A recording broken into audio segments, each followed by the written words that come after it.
Hey guys, how's it going? Z Butler TCG here.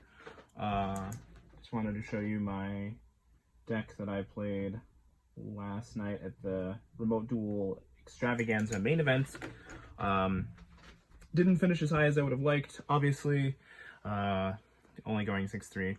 I got 34th place after Swiss, which isn't the best, but I wasn't too upset. It was a really long day, and I felt like I played pretty well overall. There's a couple of pretty big mistakes there throughout the day, but I repaired them pretty quick.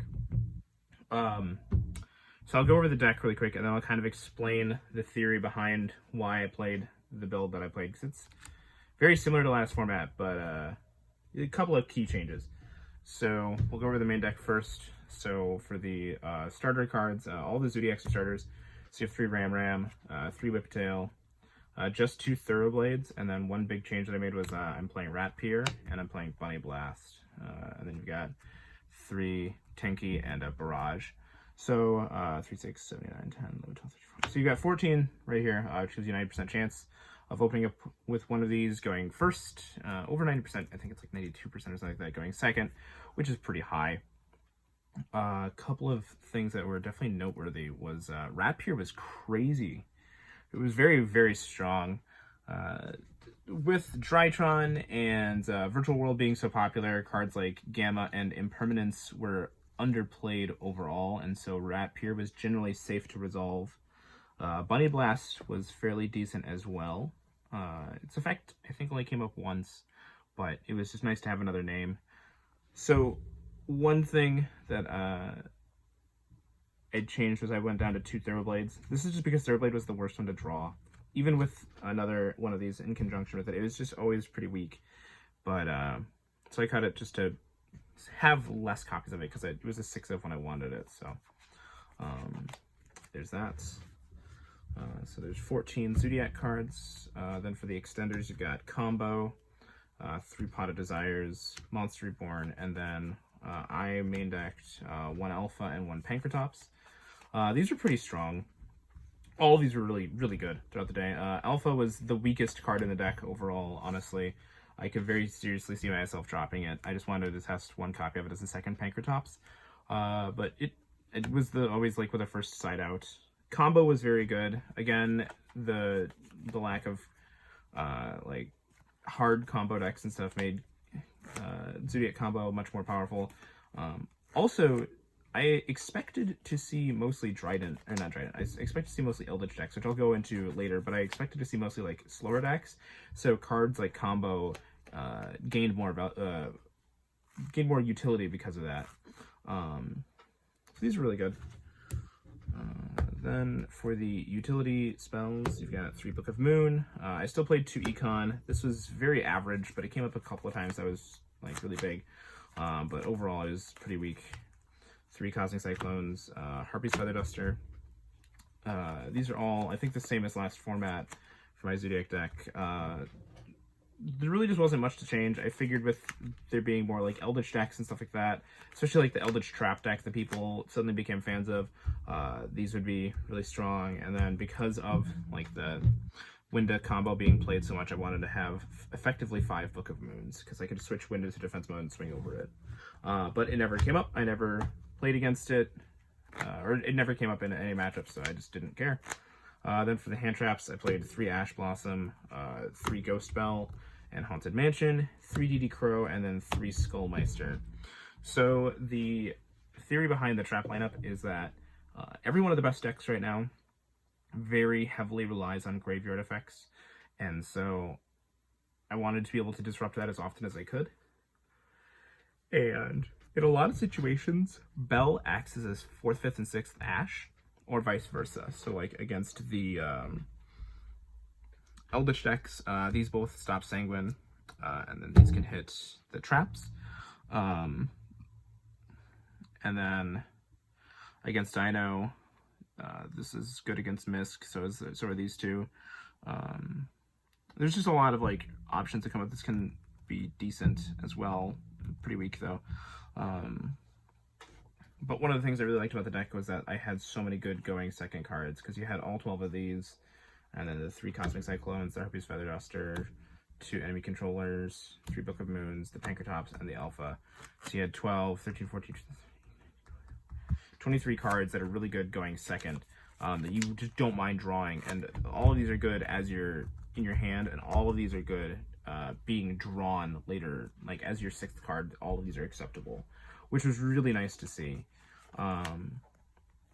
These are also all, oddly enough, really good going first. Even these two were really good going first in that going like Trident, set a Book of Moon with some hand traps, pass isn't very threatening, so they'll be able to break that setup very easily. And then on the next turn you have your Pankratops or your Alpha to force out negates or to force out interactions, and then you just do the rest of your Zodiac cards, and like you make a Zeus and then they lose. So that was the main deck. It was 42 cards.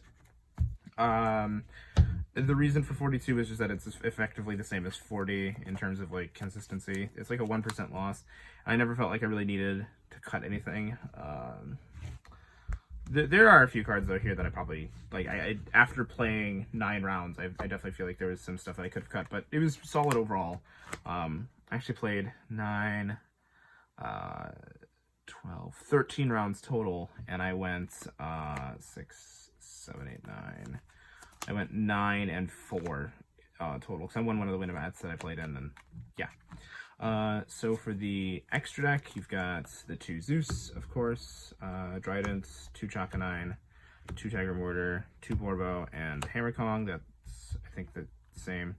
Vespanado, that's all the same. Vespanado was very strong. A lot of people just didn't know that this card exists for some reason, and so there were just multiple situations where I could just summon it and they would just lose games. I won a few games like just undeservedly because I just had a Vespanado that was big, and I had simplified the game state to where like they couldn't really get rid of it, so it came up. One thing that I had changed, and it actually ended up being very relevant, was I played Link Spider. So originally when I played Zoo, this was a Link Karibo for the Dino deck, so I could just link off the token. However, I went with Link Spider instead because it's also good against Nibiru, and I felt like that might come up, and it weirdly enough did like twice where they sided in Nibiru, and I just happened to win because I had Link Spider. So I was really glad I played this. Then I played Asa, which I think only came up once. Phoenix, which I don't think ever came up, and then actually like one of the most important cards was Infinitrack Fortress Megaclops. I didn't think this was going to be very strong, and it just came up multiple times where a lot of games would just come down to me simplifying the game state after I would break my Trident setup, and then I'd break their field, and then I would just summon this, and the games would just be over because they ran out of cards and there was just nothing they could do to out this. One of my favorite plays of the day was against the Zoo Eldritch Mirror or the Zoo Eldritch matchup. I made this after swinging, and then I brought back my Zeus, put a material under it, and then put another Zeus on top of it. So I had a Zeus and a Megaclops, and he just couldn't do anything. So that was pretty good. Then for the side deck, I sided 3 Nibiru just for combo decks, 3 Dimensional Barrier. This was something I felt like was going to be really good with Drytron and all the Xyz-based decks being really good. It was very strong throughout the day. 3 Mistaken Arrest, which was very good as well. 3 Needle Sealing, which ended up coming up a few times, but it was also very weak. It was a polarizing card. I think it would have been better previously when people didn't really think about it. And then I cited 3 Book of Eclipse. So this was something I was playing instead of Droplets. I just don't have Droplets. And this effectively did the same thing. It would force out negates. It would out Dragoon. It would out the Vanities lock, stuff like that. It was just really strong. It was really good against Dino and stuff like that. I really liked this card a lot. I was very happy to have that in my deck. So really quick before I guess I'll show you like the siding patterns. So I just want to go over my rounds really quick. Round 1, I played against Magical Musket, and I bricked 2 games in a row, so I lost that. That was my first loss. Round 2, I played against Cyber Dragon and won that one. Round 3, I played against Gren Maju Stun and won that. This was like the weirdest day. I played against, I think, like 7 different unique decks. Round 4, I played against Zodiac Eldritch. Round 5, I played against Drytron. Round 6, I played against Unchained.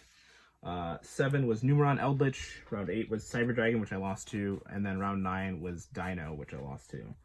And both my round 8 and 9 opponents both finished top 16, so that was very satisfying at least.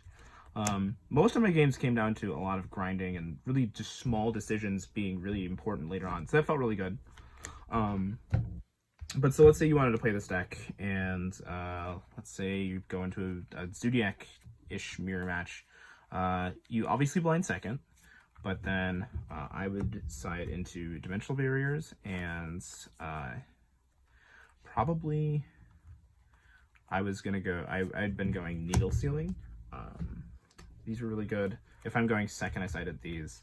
If I was going first, I would side these. And then a lot of the times I was just dropping out defensive cards like the enemy controllers, the Book of Moons, things like that. And then you'd play these against Drytron. Enemy controller, Book of Moon goes out for, if you're going first, Mistaken Arrest and Book of Eclipse. If you're going second, it's Mistaken Arrest and Nibiru. Against Dino, you side into Mistaken Arrest, and then you can side into Needle Sealing and Book of Eclipse if you want. All these are really good going into the Dino matchup.